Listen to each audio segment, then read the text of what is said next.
All right, should be up and going here. Hello to everybody out there. Trust that everybody's doing well. And give it a few minutes here just to let people come in and everything, get everything all situated and everything else. So, we're going to have a lot to cover today.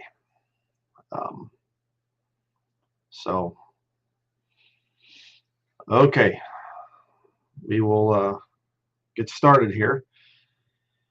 I'm going to be talking today, as the title of the description thing says, about the 6 biggest electric needs, in quotations.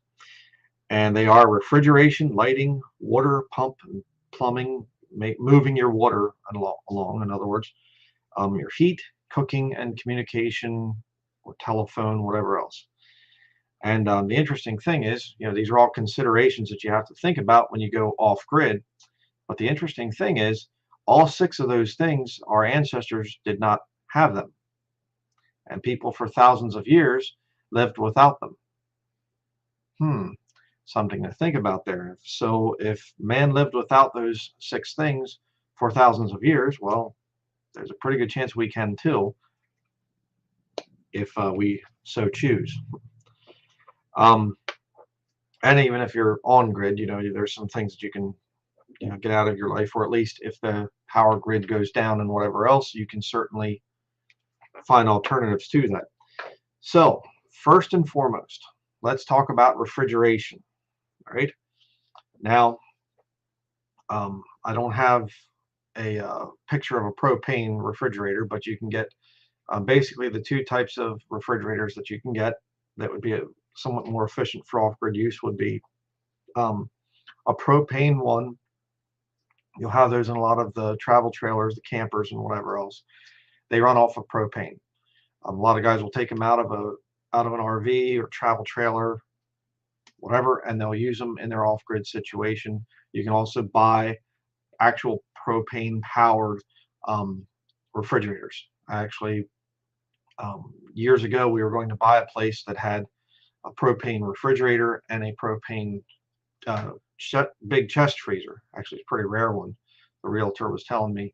I'd never even seen one in all my, looking into off-grid living and off-grid living types of things that I did. So it was pretty interesting. The place was almost completely run by propane.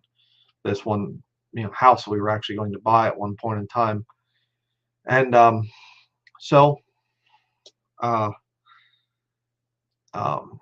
yeah, it's a cool topic. Yeah, I get it.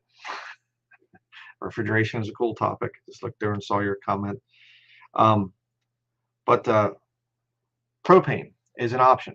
Okay, they are expensive. They can be rather expensive. The other option is to get a electric refrigerator or chest freezer and try to run it off of solar or wind power or whatever else you have at your off-grid property. That's another one that you can do. Or you can get a small 12-volt refrigerator and run that off of solar. They're a lot more efficient. Okay, this is the type actually that we have right here. This is a Engel refrigerator / freezer. It has a little dial right here. You can see I'm pointing to it with my mouse there, and you can turn it. You can adjust the temperature so it's either refrigerating, or you can go the whole way down and it will freeze as well. And it can be run off of 110 volt or 12 volt. So you could actually take that and put it in the back of your vehicle if you have a vehicle that's big enough trunk area, and you can take it and you can actually have the 12 volt cord going up to your cigarette lighter, 12 volt adapter, whatever you want to call it. I was raised calling them cigarette lighters, so that's what most people use them for in vehicles, but thankfully we never did. Parents never smoked or anything, so. But you can put it into the 12 volt adapter, and then you can actually, if you were driving back and forth to work, you could actually have your Engel in your vehicle if you live off grid till you get things set up. And actually, as you're driving to work, it could be back there running off the vehicle's electric system and cooling down your food or even freezing your food or whatever else. And then you can take it with you. They're portable. You can pick them up and carry them. They're not exactly lightweight, but they're not going to, break your back or anything either. So pretty efficient. There you can see that it actually has, well, you can't really see too good. Up here is for the power cord, that little gray area right there. And then this one has just one um, compartment. It has a little wire basket that you can pull in and out. So like, let's say that you took it with you in your vehicle and it's back in there, and you get to some place, to your workplace or whatever else, and you can, and there'd be a refrigerator there that you could put your stuff in. You take the wire basket up out, carry it in with you, and then when you go to leave, you put it in the refrigerator at your job, and then when you go to leave, bring it out, stick it in your angle, and drive home. They're very handy. They're a neat option. The other thing about off-grid refrigeration that you're going to see with all of these different angle models, some of them do have two compartments like that one there. Like you can see the two different compartments. But the thing with off-grid refrigeration that you have to think about is you want it to be a top loading. You don't want the regular refrigerator with the door that opens towards you, because you lose a lot of that cold air when you open the door. The cold air comes down onto the floor, and if you have bare feet in the summer months, you'll feel that cold air from the refrigerator, coming down onto your feet. So you want something that opens like the chest freezers do, top opening. If you're off grid, it will save more energy that way. Another thing that you can do, actually, which I was planning on doing, but plans changed and whatever else, you can get a fairly inexpensive little electric conversion thing where you can take a chest freezer and convert it to a refrigerator. And so you just change the wiring a little bit. I forget what all you have to do, but there's videos on YouTube, people changing chest freezers into refrigerators for off-grid use, because a chest freezer has a lot more insulation in it than a refrigerator, and they're better because of the top loading feature to use off-grid. So that's one option, kind of the high-tech option. There's another one. We have an Engel, and then we also have a Winter, WHYNTER refrigerator, and we have two different options for refrigeration. And on our property, the Winter actually has two different controls, so it has two different compartments. You can do one freezing, one refrigeration, or both freezing, both refrigeration, whatever you want. So that's an option there. The next option for refrigeration off-grid, which would not be as high-tech, actually a lot more low-tech, would be a cold cellar, root house, ice house, whatever you want to call it. An ice house is not the same as a root cellar, I should say that. An ice house is where you actually go out and you cut the big blocks of ice, and then you could put those in. I didn't actually show any pictures of this, but you can have like an ice chest, the old ice chest that had, let me just do a quick thing for that here. I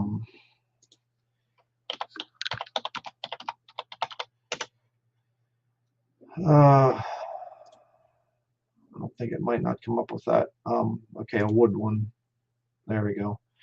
An old ice chest like these old antique ice chests, and they're going to show any ones inside, but they had some pretty big ones, and you could put ice in the top of them.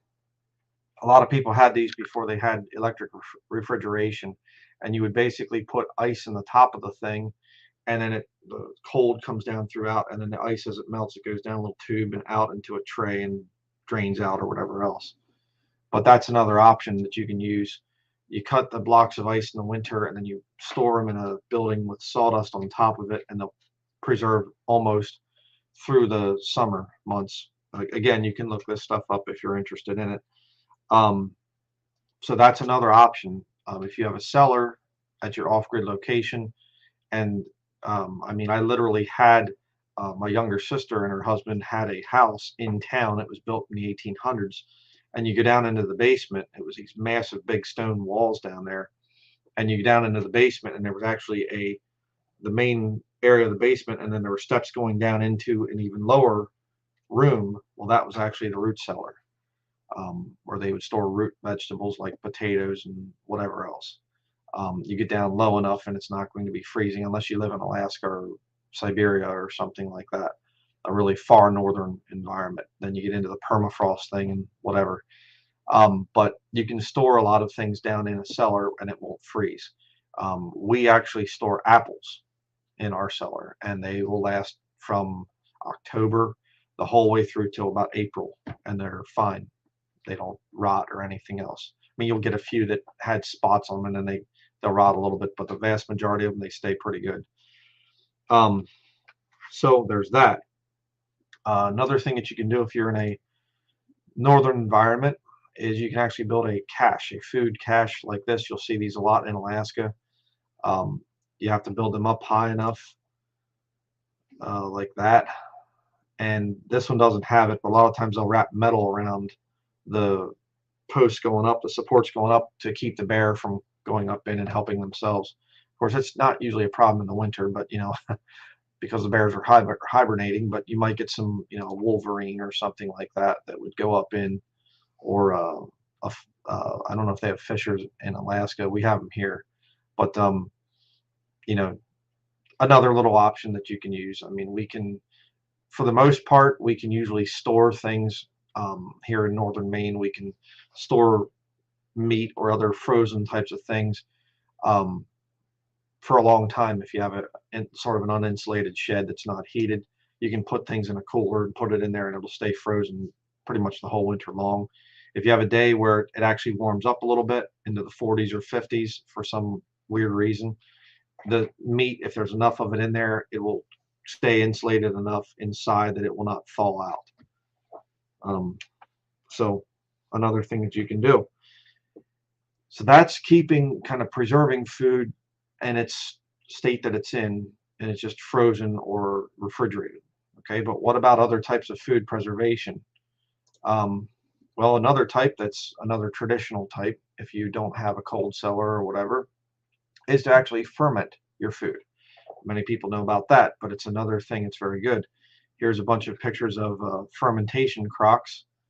Um, and you can take, of course, the famous one would be sauerkraut. You can take cabbage and you can slice it thin, and then you put it down in there with some salt and another layer of cabbage with some salt, and, or shredded cabbage, and you can do that, and then you put these stones here on top of the shredded cabbage with the salt, and then that weighs down on it, and then it'll start to ferment and everything, and that'll last you, a good month, 2 months, maybe 3 months if you really get out there with it. But fermentation, it's a whole science of its own. You can ferment almost anything. Really fascinating, and it actually adds probiotics to the food. The food gets much more healthy. Really will put you into good health. I remember my older sister, the one time she was feeling really sick, and there was a old guy that they know him really well. They live on his farm down in West Virginia, and she was just really sick. And he said, you know what you need? And she said, what? And he said, you need some sauerkraut juice. And she thought he was kidding. He has kind of a weird sense of humor. And he said, and she said, yeah, right. That's the last thing I want right now. I don't even want to think about eating, or drinking some sauerkraut juice. And he said, I'm serious. Go get some sauerkraut juice. And he got some for her, and he made her drink it. And she said it was, oh, okay, I love sauerkraut, but right now I'm really feeling sick. She said within about a half hour, she was back to normal, just totally fine. So, and I've experienced that myself. Fermentation is really good. You can get into the kombucha, you can get into kefir. I mean, you can get into a lot of things on fermentation. It's fascinating. And that's what ancient people did. They weren't trying to figure out how to run a electric refrigerator off of solar power or something like that. There's some good things too, refrigeration, modern refrigeration, but fermentation is a much better thing in my opinion. Another thing that you can do is smoke meat. Um, Put it into a smokehouse. There's different types of smoking of meat. There's hot smoking, cold smoking. Again, you can put meat in a brine solution, which is not brine, but brine, um, which is sort of water and salt and things. I mean, there's, again, another whole situation. You can see some of the different things here. You hang the meat up there, and then you smoke it, and you put salt on it and everything else too. Salt and smoke will preserve meat, um, 20, 30 years. I mean, you can preserve a piece of meat. It'll last for a very long time. And it's kind of funny because the same farmer that I was talking about before, um, he had a smokehouse there at their farm, at the family farm down in West Virginia. And some city people, I guess, came the one time or something, and they came in. They said, "Hey," they said, "your chicken house is on fire." I said, "What?" "Yeah, your chicken house out there. There's smoke coming out of it." It's not a chicken house. I'd say, meat smoking house. So, yeah, that's another way that you can preserve meat. And then once it's smoked and salted correctly, you can just hang it in a cool place and whatever else, and it will last for a very long time, extremely long time. Another way to preserve food without refrigeration, alternatives to refrigeration, in other words, would of course be dehydrating. You can dehydrate with a little bit of heat and air, and you can dry, fruit, vegetables, a lot of different things. Of course, meat. People would know about beef jerky, excuse me, or different jerkies from different types of meat. Um, that's another way to do it. And we do have an electric dehydrator. We have used it for a lot of different things. We'll dry, herbs and grind them up, into powders. Um, we have tried all kinds of different things. We actually went and down to the ocean, and we got some bladder wrack, which is a form of kelp, and really high, nutrient dense type of thing. Brought it back and laid them out on the drying racks, and we dried it, and then you grind it up in a blender, and you have like a seasoning that you can sprinkle on your food, and kind of a salty, kelp type flavor, really good for you. Um, we actually need to go do that this year, hopefully when summertime comes. But there are ways to do. You say, well, then if I'm doing dehydration, though, that would be electric. So it's not really off grid. Well, that's true. But you could run it off of solar, or you could actually make a solar dehydrator. We have dehydrated things in our school bus, one of our school buses. Um, when we had our kitchen inside one of our old school buses, we had the wood stove heat, plus we also had the sun, passive solar heat coming through the single pane windows on the school buses. And then we just laid out things on old window screens so you get the air movement the whole way around it. And we dried out a lot of different things just completely with no electricity. Right out here, I've done a few studies out in our sun porch at the ministry office here. It's again single pane windows. If you get double or triple pane windows, this will not work. But old single pane windows, just one layer of glass, on a nice hot sunny day, it will get really hot out there. And we've seen it go up to 120, 130 degrees in that room out there, that sun porch, in the summer months. Even in the fall, it'll still get up to 70 to 90 degrees. In the winter, if it's a really good sunny day, it can still hit 70 degrees out there with no other types of heat. So put things on window screens or make your own screen material, put them out in a nice sunny room like that. If it's single pane windows, temperature goes up and it will dry them. It will, again, we've dried a lot of different things. One of the things that we've been drying recently is choke cherries, actually. You can use choke cherries. They grow up here wild. They're another kind of a northern superfood, and you can actually grind them up into flour and use them, combine them with wheat flour or whatever else, which we, have experimented with, and it works pretty well. It's a sort of a Native American thing that they do. You can also, heat up the choke cherries. They have a really high, like a tallowy type of thing where it's really kind of waxy, kind of, they don't taste all that good. They taste like cherry, but they have a really weird, kind of weird thing to them when you just eat them raw. But if you cook them a little bit lightly, not to a full boil, but just cook them a little bit and then run them through a strainer, you can get a really nice, like a cherry drink out of them.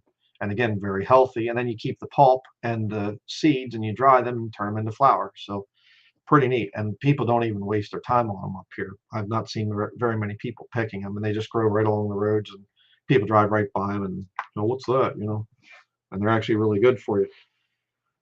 So dehydration, another alternative to refrigeration. Again, different ways to think about it. And another way to think about this whole thing, and I will be talking about this in one of the future seminars, but the thing of rethinking refrigeration. Okay, in other words, eating things in season. and not having to store them. And I have to, how do I store the red raspberries that grow in July so I can eat them in January or something? Well, people would say, well, you can can it, you can put it into jelly. Yeah, you're using a lot of sugar and you're heating them up, and you're pretty much destroying any nutritional value to the raspberry at that point in time. Might taste good with the jelly, but questionable. But again, rethinking refrigeration. Are there ways that I can ferment this to make it more healthy and not have to use sugar as a preservative?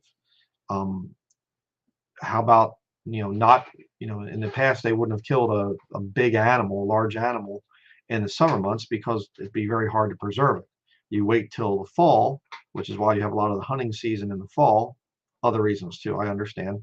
But you hunt in the fall, kill the animal, and then you can smoke some of the meat and eat some of the meat and whatever, and you preserve through the winter. Especially the more north you go, you can of course freeze in the winter, or freeze without electricity is what I'm saying. Okay, next item. So that's refrigeration. And then at the end of this video, we can talk about, if anybody says, hey, you missed this or whatever else for refrigeration, food preservation, then I'd be open to that. But number two, another big electric need is the thing of lighting. What do you do? I mean, these first two are basically the ones we've struggled with. The other ones coming up, the other four things here, we don't even struggle with those. I'll explain why here in a little bit. Lighting. How do you keep your place lit? Well, there's a number of options there. First and foremost, I won't talk about this just yet, the picture I put up here, but first and foremost, you can use, the regular incandescent light bulb, 110 volt. There are people that can have enough solar to run those things off grid. 110 volt, the incandescent light bulbs, the old style with the filament in it, they put off almost no electrical frequency at all. They're very healthy. You get the compact fluorescent light bulbs that have the kind of curly Q. Those things are really toxic, especially if you break one. Bad idea. The LED, the modern LED lights are better. They do put off some electrical field, but they're not, super toxic like the CFL compacts. CFL ones are. But to run that stuff off grid, you really need a big solar system, a very big solar system, and a big battery bank and the whole thing. So they're not really the best idea. You say, what about gas lights? You have the Coleman type light here, the dual fuel type here, and whatever else, these gas lanterns, with the little wicks inside there. I have used them. I've been in places where they've been used, but you can't use them inside without any ventilation. I mean, if you have a place that's open on the sides, like a gazebo or something, well, okay, you can use them, but you really don't want to use those inside, because they just put off a lot of toxic fumes. So gas lanterns, not really all that great of an idea for using inside. I mean, you can have them on your property, off-grid property. Certainly, they do work for outside if you're working on something or whatever else, but can't really use them inside. What about an oil lamp? One of the best types is the Aladdin brand, like these right here.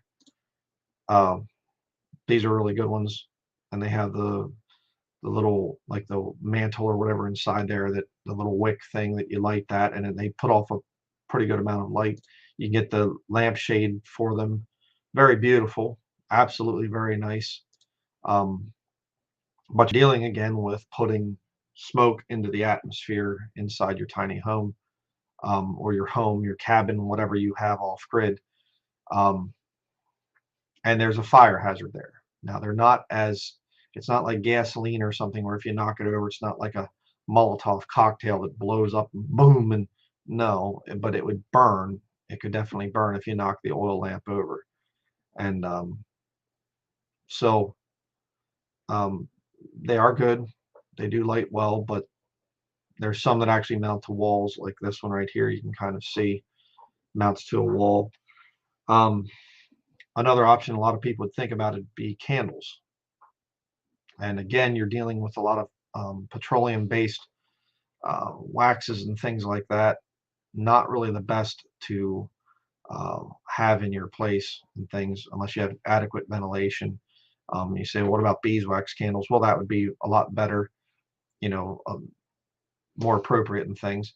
Um, the one, you know, we have a little cabin that we built on our land, and um, back in the woods, we get these little no-see-ums, and they can get right through your window screens, and they'll just, you know, be biting you all night long. It's quite miserable. So I had this brilliant idea. I thought, well, I'll just leave a candle burning by one of the windows, and that way any of the no-see-ums come in, they'll go for the light and they'll get burned up. And it was working quite well. But we had the candle going all night long, and we got up in the morning, and our noses, where we were breathing in, was black there, a little bit of black on each of our noses. And it was because the candle, I guess the smoke was not going out enough, and it was just in there, and we're breathing this stuff in all the time. So gas lanterns, oil lamps, and candles all um, put off fumes, put off smoke into the atmosphere. Not really that good of an option. They're they're all open flame, so there's a danger there, and they all also produce heat, which isn't really that much fun in the summertime when you're trying to stay cool. And also there's fuel dependence with the oil lamp and the gas lantern. When I say gas, it's not, you know, 89 octane or 93 octane or something like that. It's a different type of gas. Um, so what do we use? We don't use any kind of an open flame like that. What do we use? We don't have the big solar system to run incandescent light bulbs. This is what we use. We use these Milwaukee 18-volt rechargeable lights is what we use.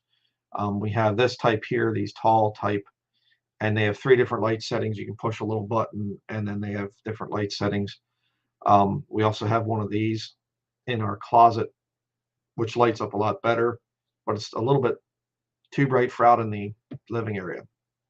And these batteries that you can get that hook up to this, they run tools of all different types, which I use those, you know, cordless tools when I'm building and things on our property.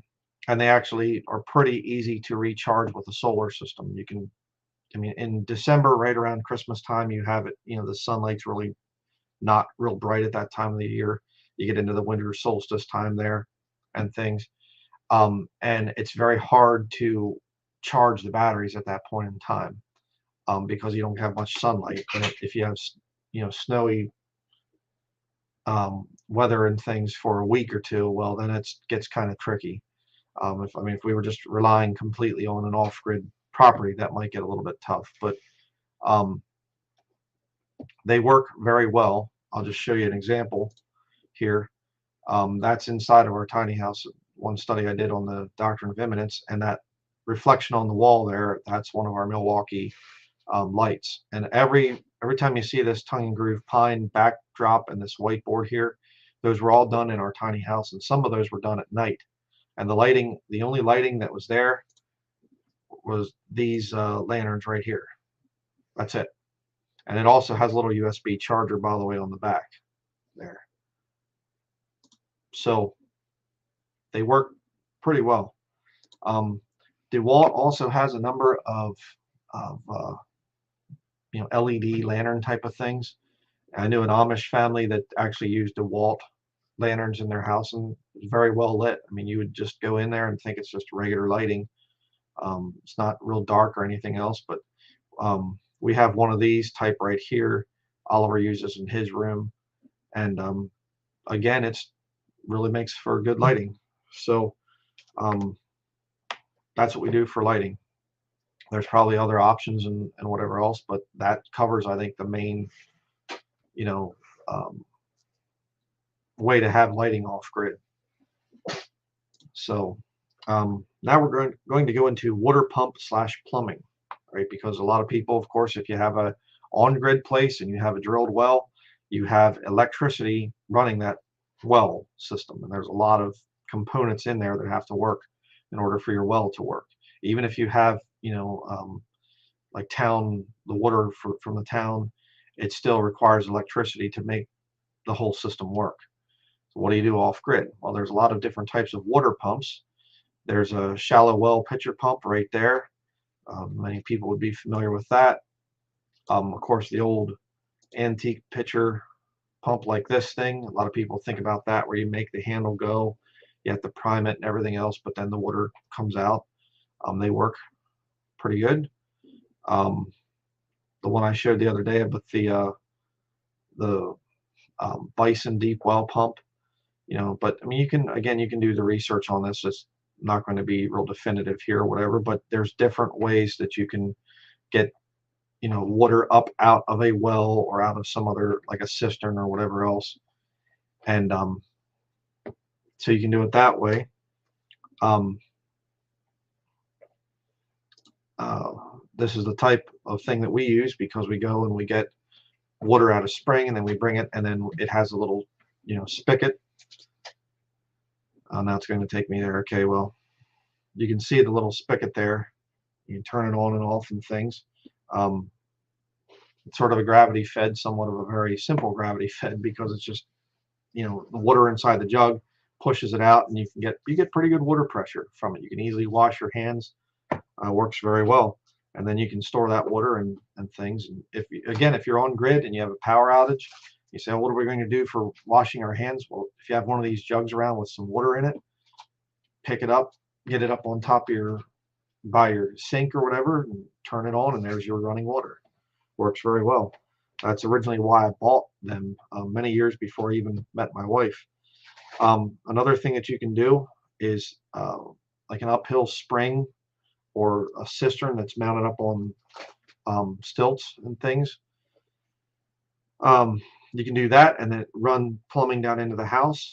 That presents some challenges, though. If you live in a northern environment with pipes freezing and things, you'd have to drain it before winter, and then you kind of not real great there. But solar powered electric pumps would be another thing. Actually knew a guy that had an off-grid property in the area here, and he was putting in a solar powered water pump. So that's possible. You could also get a little 12 volt, like a bilge pump that you would use on a boat or whatever else. You can do that. I've seen people do that. Another thing here is the ram pump. This was mentioned yesterday. And just type in ram pump. And again, this thing here, it basically, I think it fills with air somehow, and it goes up and down like that, and it pumps water uphill. Pretty neat setup. I've never had one like that before, never messed with it or anything else, but they do work. What I was very familiar with growing up was actually windmills on Amish farms, and these old windmills like this type here, this is the type of windmill a lot of people think of, the newer wind farms, and that's not what I'm talking about. This old style like this, this windmill would turn, and different times we visited Amish neighbors and things, and we go in there to their house, and they turn on the water, and the water would go, it would just kind of out in spurts. Well, why? Well, because the windmill is turning, and it's making a little piston go up and down like that, which is pumping water into the house. So that's how windmills work. And if it's not a very windy day, well, it's kind of a problem. Kind of have the water, pressure go down then.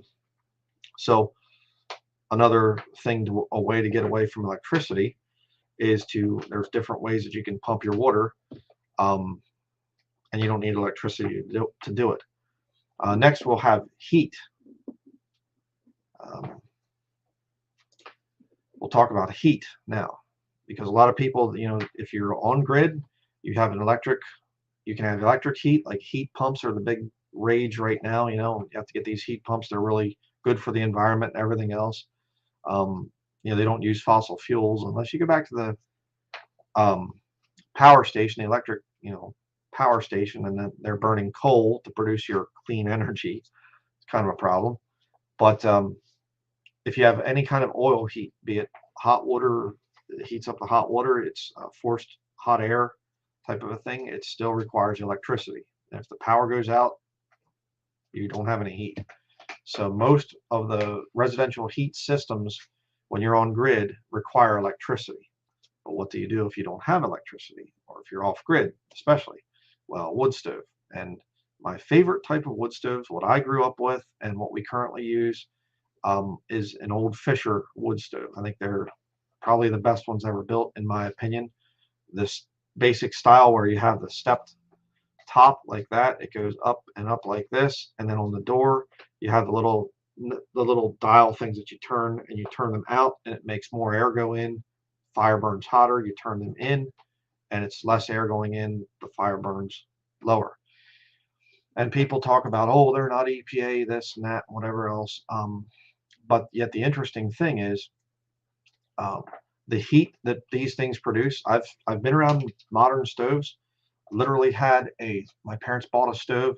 I don't remember what brand it was, but it was one of these modern ones that's so many percent efficient and all this other stuff. And I literally we had it burning as hot as we could get it. And I was sitting on top of the stove. Had the people that we bought it from, they came over and we said, the thing doesn't even work. It's not, I don't know what's going on here. We've been burning, heating with wood for, since the 1970s. This would have been in probably about 2002 or so when we did this. My parents bought a new place, and I helped them to get their stove set up and everything, and I was, did all their firewood for them, and it was nice dry firewood. I've known about that for a long time. If you've seen my video on the firewood thing. And I was literally, we had the wood stove heated completely, and their brochure was showing that they're cooking on top of it and everything else, frying eggs. And I said, there's no way that that could happen. I said, let me show you. And I sat on top of the stove, kind of with my legs off the side, and said, this wouldn't happen on an old wood stove. Not happening. I mean, we were ignorant. We thought we had a Fisher wood stove, and it's a wood stove. All wood stoves heat the same. And then we went and we got this brand new one to put into the house that my parents bought, and the thing was just junk. I mean, it was completely lined with fire brick on the inside. It had all these chambers for the smoke to go in around and up this way and whatever else, and it just didn't produce any heat at all. And it had extra shields on the outside so you wouldn't get burned, and it was crazy. I mean, could not even get the temperature up, and that's southeastern Pennsylvania. So you go to Tractor Supply and you get some of these made in China wood stoves and things. They just don't heat very well, and that's why old vintage stoves like this one, the Fisher brand, there's a lot of different models. You would have to find one used. Um, they're kind of antique stoves now. This is another one which I've never experienced, but I've heard a lot of really good stories. The all-nighter stoves, these big old stoves from the past, and those things, you can put, I think, a 24-inch log in those things, and they burn, truly all-nighter. But again, you see the same concept. The step top, they're stamped steel. They're made out of steel. They're not cast iron. That's another thing. Cast iron stoves, I've never had good experience with them, in terms of really being good heating stoves. And again, the little dials, the little knobs on the door, and there's a lot of different varieties of stoves that are very similar. They have the door that swings open. You turn the handle, swing the door open. You turn your dials in or turn your dials out, and they work great. They've been heating people's homes beautifully for a long time. And again, another thing I need to say about the old Fisher stove, oh, it's not efficient. It leaves, coals in the thing and whatever. I've heard that one too. People have said that. And, the funny thing is, when you get a Fisher stove going, it's rare you ever have to restart it, because you'll have coals left over in the morning, and you can go in even after the wood's burned out. You can go in, put your wood on top. And if you have an old bellows or whatever else, you can blow it and reignite the coals and things, and I mean, it's just incredible. I've rarely ever used any kind of starter like a kindling or anything like that. I mean, if we're away for quite a long time, I have to restart the stove, but for the most part, when you're burning dry wood, you can start them so easily. So another sort of a modern brand that would be a decent one would be Yodel stoves, like these down in here. There's a lot of people try to copy them and whatever else, because Yodel's been around for a long time, but Yodel stoves are pretty good. From what I've heard, never owned one, but I've known plenty of people that have had them, and they say they're pretty good. You can get them old, they go way back. I think they're the second oldest stove manufacturer in the world, and they're actually made, I think, in Norway and in Maine. I think they have a factory here in Maine as well, which is interesting. Another option for heat is a wood cook stove. Okay. Um, Again, we have two different wood cook stoves. One that we used on our school bus, and then another one for another building. And then both are not even being used right now, but we're going to keep them. Both of them are older stoves from the early 1900s, and they work really well. Now they don't heat quite as good as a actual wood stove does, but then you have a really huge cooking surface on them, and you have a little like this one here. You can see it's very fancy. But this one here, this is your oven right here. This is where you put the wood in. This little door right there. That's your ash. Well, that actually, I'm not sure. That might even be because this is the ash clean out down here. This might be sort of a little shaker area or whatever. But you can load a lot of them. You can load the wood in here. You can load the wood in there, or you can take the top burners off and put the wood down in from the top.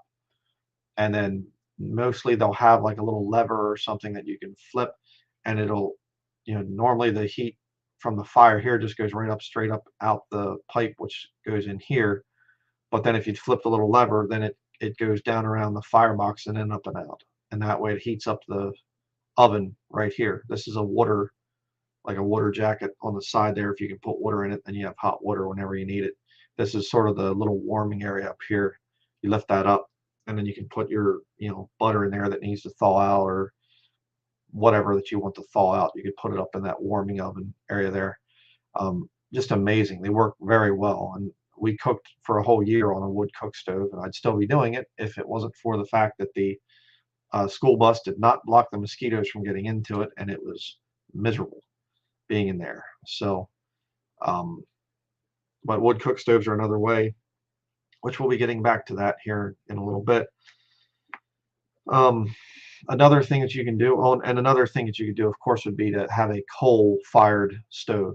But then you can't really produce your own coal, so you're dependent on somebody bringing the coal to you, deliveries. With that, coal burns a little bit hotter than wood, but then it's really dirty as well. It makes a lot of black, soot and everything. Used to work at the Strasburg Railroad down in Pennsylvania, so I know about coal dust. It gets on everything. It's pretty bad. Another thing that you can do is there's kind of the modern wood cook stove. We'll get back to that here in a little bit, but rocket thermal mass heaters, that's another one that you can do. Pretty fascinating. You need a pretty heavy duty floor to hold the thing. It weighs a lot, but it's essentially like a, see if I can get a close up. It's not really a good picture of it. Okay, it's kind of, you can see it there. This little hole right here is where you put the wood in, and then it basically pulls the heat down through up a tube here, and then down inside this not trash can, but the old oil barrel, and then up and out. And what they'll do, actually not up and out this one, what they do here is then it goes in through here, around, and then twists and comes back down and in like that. And you can do 12 feet or more of basically horizontal with a slight upgrade to it, and you can send the heat through there, and it'll heat up this whole thermal mass right here, and it will hold that heat then for a long time. Really fascinating. I've seen people do that, and pretty neat thing that you can do, and you use very little wood and whatever else too, which is really interesting. So that's another thing that you can do. I know in Russia, I forget what they call them. If we have any people from Russia watching, you can put it in the comments. But pila or something, I forget what they call it. Not a pila. I forget what the Russian thermal mass stoves are called. But I know over in Estonia, I've seen them as well, looking at houses there. And there's other places around there that do this. And they build these huge, big thermal masses, and you can put a wood, your fire in here and rake the coals down into this way. And then you have a sort of bread oven like this woman's demonstrating right there. You can see that, and then you can move the coals down in here and put them over this way, and and do all this stuff. And then there's a lot of times I even have like a little bed up on part of it where the thermal mass heats up, and it'll take you a good day or two just to get the thing up to temperature where it's staying warm, but then it works. It'll just hold that heat for a long time. Again, really fascinating, very old ancient type of a thing. Um, Another thing that you could do in an off-grid situation would be to have a propane heater. But then you're dependent on the fuel, and there's, if it's vented, then that's not too bad. But if it's kind of a ventless type, then you might be getting some fumes in. And the problem with propane for heat is it actually causes a lot of moisture. And so you get condensation problems. A lot of people with travel trailers, motorhomes, things like that, they actually will heat with propane, and then they're always wiping condensation off the walls and off the ceiling and everything else. Um, so while you could do that, I would not recommend it. I think it's a bad idea. Another familiar type of off-grid heating without any electricity, say it that way, it would be an old kerosene heater, or a kerosene heater. I'm saying the newer ones, they run off of K1 kerosene, which is, I guess, more of a refined than just your standard kerosene or something. We got one when we first moved to Maine. It was actually, I think, this one right here, that exact model, because it was black like that. I'm pretty sure that was it. And you have to basically, when you shut this off, this wick is supposed to go out. Well, the one night we shut ours off, and I thought I had the whole thing done correctly, and it looked like it was out, and it was just still little tiny bit of it was lit yet, and it was starting to release some smoke, and it was, I didn't do something right, and it was releasing some smoke, and some fumes were coming out, and I woke up in the middle of the night. It was about 2 or 3 in the morning. I woke up and I thought, why do I smell fuel so, like, really strong kerosene smell? And I thought, oh boy. And I ran, I opened up the window, and I said, we have to get out of here. So we went and we took everything, and we took the heater and took it outside, set it outside, and we got outside, and we were out walking around, 3 o'clock in the morning or whatever it was, just trying to get some fresh air. And thankfully it didn't harm us, but it could have been a really bad thing, that we could have died on those fumes. Never had a problem like that with the wood stove. So um, I'm not a real big fan of kerosene heaters. Uh, it's just something, and the K1 kerosene stuff is really expensive, and we were trying to get cheaper kerosene, and it wouldn't. I think that was part of the reason it wasn't burning quite right or something. And so I'm not a big fan of kerosene heaters. Um, and again, both kerosene heat and propane heat, you're fuel dependent. So if you're off grid, well, the cost of fuel went up. What do I do now? Well, with firewood, really doesn't matter what the price of fuel is. I mean, the little bit that you have to buy for your chainsaw to do firewood is really not that much. And you can split wood by hand with a splitting maul, which to me is a lot more efficient than a actual hydraulic splitter. Um, I think they're actually slower than splitting by hand if you get experienced with, a good splitting maul. So, which I've done for many years. Number 5, we're going to go on to next here, and that would be cooking. Um, Again, propane cook stove. A lot of people have those. You can get the smaller type, for off grid, like this one here. Let's take me into the actual. You can kind of see it there. There's the small little propane um, cook stove.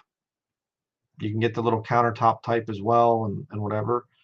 And there are some of these old wood cook stoves that are actually a dual fuel. And this is sort of a newer model here, but you can get ones that are old that actually had propane and wood cook stove all together in one stove. I've seen those, actually seen them in use too. So not just seen pictures, I've seen them in people's places being used. So that's another option. And of course, I think the where's the thing at there? Yeah, the old wood cook stoves.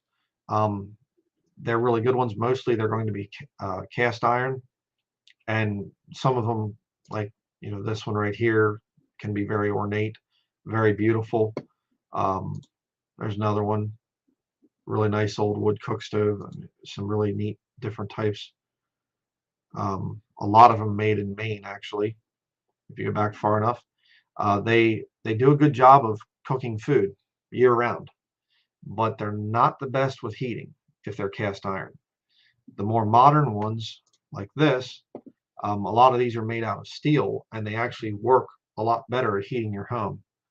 Um, there's some that are actually made out of, they'll have soapstone inserts and things like that, which hold the heat better, and again, they heat really well. But there's more modern wood cook stoves that really do a good job of, you know, heating and making food.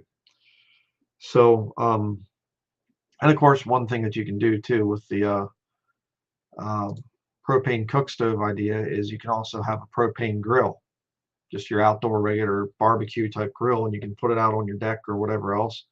We cooked with a propane grill like that for a long time. Just running it outside. Don't do it inside. Um, Another option is, of course, cooking outdoors. Or if you have some kind of a Viking longhouse that you can have a fire right in the middle of the place, and that's because it's a stone dirt floor, and the smoke can go up out of a area, then great. But mostly you're going to be cooking outside if you have cast iron and an open fire, and you can cook that way. A big thing here in northern Maine is they call bean hole beans, and what they do is they dig a hole in the dirt, and then you take a lot of coals and things, hot coals, and you put them down in, and you take a Dutch oven, which a Dutch oven is a cast iron, sort of a cast iron pan that has a lid on it, like that, and you put your baked beans in that cast iron, pot, put the lid on top, put it down into the hole with all the hot coals. You put some more hot coals on top of it, and you bury it. And then you come back the next day, and the beans are ready to go. And so, pretty neat thing that you can do there. But again, cooking over an open fire, yeah, it has its benefits. But what if it's raining? What if the bugs are really bad? There's a lot of things that enter into that. Do you really want to do that all the time? You first get started. Sure, absolutely. They work really good while you're building your place, your homestead, or whatever else. Um, if you have a power outage, certainly, and you have a backyard or something where you can have a little open fire there, and you can go out and you can cook on that, another good option. Um, and that's again what you know, just being self-sufficient is all about, having a lot of options. Uh, think about, this is another type of a thing. We actually have one of these Hunter stoves. It's an old gas can, and they rebuild them and they make them into like a rocket stove. And down in here, you can see that the air goes in here, and then it comes up through. There you can see this one, the fire coming up through it, and you just use sticks. I mean, you can use pine cones, you can use little twigs, and put them in there. It uses almost no fuel at all, and I mean, we would heat up stove, or heat up a soup in just a regular pan with a lid on it, and I'd fill up some chicken corn soup in there. My grandfather taught me how to make that, and we'd put, sort of a Lancaster County thing. Um, we'd put chicken corn soup in there, or chili or something like that, and I mean, I'd say maybe 2 or 3 minutes it was boiling hot with that stove. I mean, they produce an incredible amount of heat, and you can run them, of course, just with the flame hitting underneath, or there's this right here shows the lid that comes with it, and then this little handle here, you put that in to take the lid off so you can put more fuel down into it, more wood down into it. And it has a little pipe that comes off the back like that you can see there, so that the smoke's not in your face or whatever else. It can go up and out, and they work pretty good. They're not very expensive, and they can heat quite well. As you can see, this guy right here, doing that, cooking with it and things, which we did that quite a few times. We cooked a lot of meals on our Dragon or Hunter stove. So that's another thing that you can do. Another option would be the little Coleman gas grills like this. I actually have a vintage one. It was actually made in 1975, same year I was born, and it can actually run off of gasoline, regular gasoline. So but I don't usually do that. I use like a Coleman, this stuff right here, the Coleman camp fuel is what I would use on in my stove. And the one time I had it, first place my wife and I lived when we after we got married, I had it out on the screen porch and I had all the window screens open. I thought I had enough ventilation, but what was happening is it was blowing the fumes of it into the living room. I got the cooking done for the meal that we made, and then I came in and I was in putting my books away in the living room, not realizing there was a lot of fumes in that room, and I got carbon monoxide poisoning, which was not fun. Not fun at all. So those are different types of ways that you can cook um, there. So okay, yeah, it's ice chest there. So um, that's pretty much it for cooking. The final thing, the sixth biggest electric need, would be communication, be it a telephone, satellite internet type of a deal. Uh, our solution for that is we just have a place in town where we do that. Of course, most people would say just get a cell phone, and that's true. You can have a cell phone. I'm not a big fan of cell phones, smartphones in particular. So I stay away from that. And I say if somebody wants to call me, it's the phone number's here at the office. If I'm not here, leave something on the answering machine, and that's about it. I'm very old school along those lines. When I go someplace, I don't want something tracking me, and so people can disagree with that. That's fine. Doesn't matter to me. You say, what if you have a vehicle breakdown? That's the famous one. What if you have a vehicle breakdown? Well, what did people do in the past? People survived just fine. And last year we did have I didn't do a vehicle breakdown. It's just I locked my keys in the vehicle.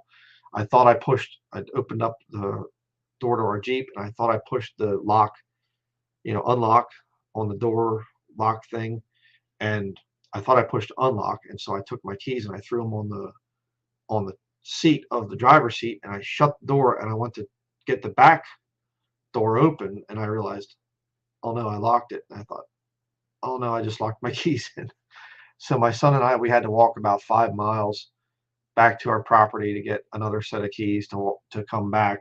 And we didn't walk back; we drove a vehicle back. But um, my wife and our dog had to stay at the vehicle because we had some stuff outside of the vehicle that we didn't put in yet. So we couldn't carry everything. We actually caught some fish, and so I it was a bad situation. But we went the whole way back. Nobody stopped to help us or anything else. So whatever, I can understand why they wouldn't want to help me. I'm a little scary looking, I guess. But my son, he's a 7-year-old boy walking along with his dad, and nobody even said, "Hey, are you okay?" or whatever else.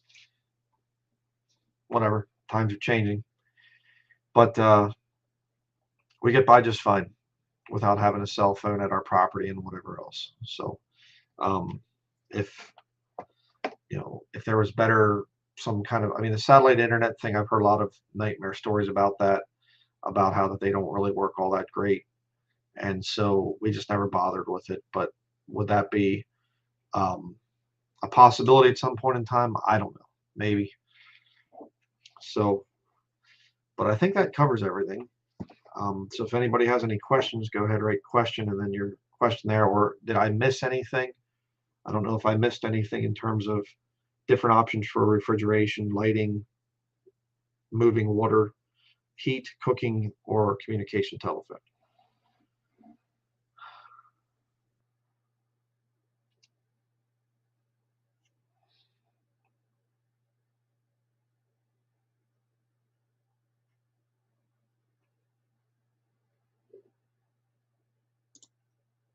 Montana people stopped to help. Yeah, my brother and his wife lived in Yak, Montana, up in the northwest corner, and he said he broke down the one time, and some guy pulled over, hey, let me help you out here and whatever, and he said, where you live? My brother said, oh, I live in Yak, and the guy said, oh, I should probably get a gun first before I go there.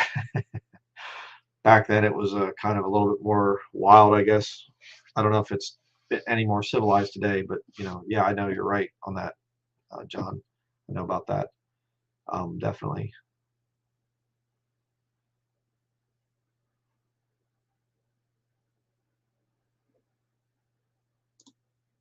Question: what do you do with your trash? They actually have a like a dumpsters in the area and stuff, and you can take them to there and things. If it's a wood or cardboard or something like that, or some kind of a thing like that, we'll burn it. Um, I was raised that way, burning trash. So, but you can, there's dumps in the area and things that you can take it to. Question: use RV fridge and biogas, EMP proof and biogas renewable. Yeah, I mean, there's different things like that. I have no experience in it, so I can't really say, oh yeah, that works good or whatever. Have not done that. Question: what about a built-in fireplace with a chimney? Do those work as good as a wood stove, or is it different? Yeah, fireplaces are not really that great. They're more, I mean, there are ways that you can cook on them, but they were never really designed to heat homes, per se, unless you're down south or something like in the Appalachian Mountains. People would heat their homes a little bit with that, but it's more about cooking indoors on an open fire that you can do about that, um, or that you can use like that. How about freeze dryer machines? I don't have any experience with that. I don't know. I mean, I've seen stuff that's freeze dried, but I don't have any experience using anything like that. I would imagine it probably needs electricity. So,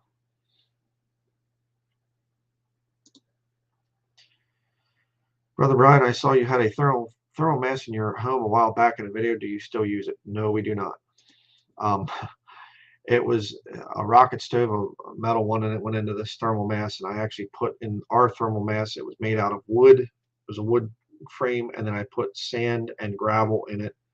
And the rocket stove that we had, it just doesn't heat all that well, and we would get the thing going as hot as we could, and it just would not heat up the thermal mass enough to really hold the heat in there.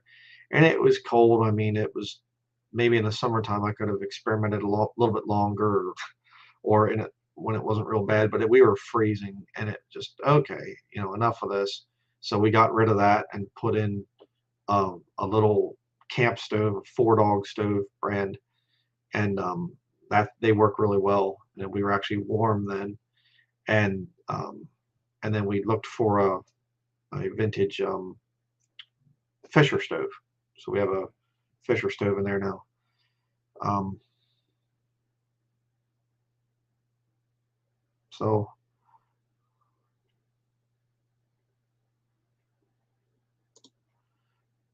I saw someone on YouTube use a gas heater with biogas and it works.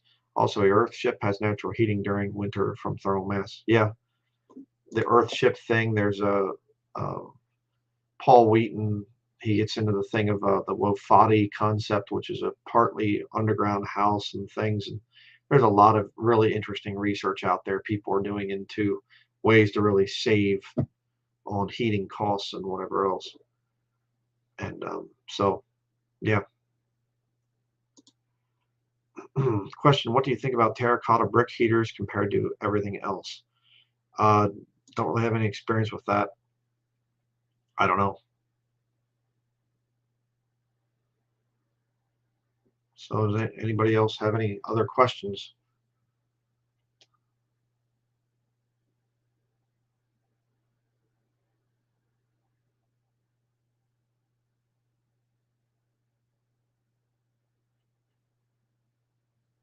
Okay, well then we'll close this one out. A little bit over an hour here. So tomorrow we will be talking about warm versus cold climate. Um, there's a lot of different points to consider on that. You know, um, pros and cons of both systems. So we will be talking about that tomorrow. Uh, okay, there's a couple more questions came in here quick. I'll answer. Um, how much do those old wood stoves cost? Depending on the condition, you can find them. You get the right situation, you can find them for $50 up to $500 or $600. I've seen old wood stoves, old wood cook stoves, the really ornate, beautiful ones. They can go $3,000 or $4,000 for some of those things that are really like an antique, collectible, beautiful one. They can get really expensive. So uh, but you know, you go to you get a really nice modern wood stove, you're going to spend a couple $1,000s anyhow. So I'd rather have an old vintage one if you can find it. Um,